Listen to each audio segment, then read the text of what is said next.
شروع کرتا ہوں اللہ کے نام سے جو بڑا مہربان نہایت رحم کرنے والا ہے۔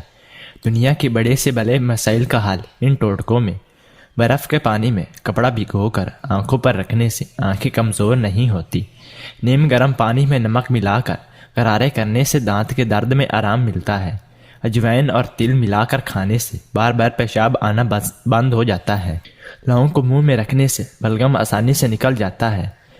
ہڑڑ کو پیس کر منجن کرنے سے دانتوں کی صفائی ہو جاتی ہے۔ پیٹ درد کی حالت میں کافی پینے سے آرام ملتا ہے۔ رات کو چھاتی پر گھی لگانے سے منہ کے چھالوں میں افاقہ ہوتا ہے۔ کانوں میں سائیں سائیں کی آوازیں آئی ہوں تو گڑ میں سونٹھ ملا کر گرم کریں اور مریض کو کھلائیں۔ سائیں سائیں کی آوازیں آنا بند ہو جائیں گی۔ کان میں کیڑا چلا جائے تو گرم پانی سے نمک ملا کر کان میں ڈال دیں اور کان زمین کی جانب کر دیں، کیڑا مار کر باہر آ جائے گا۔ نیم گرم پانی پینے سے پیشاب کی تکلیف دور ہو جاتی ہے۔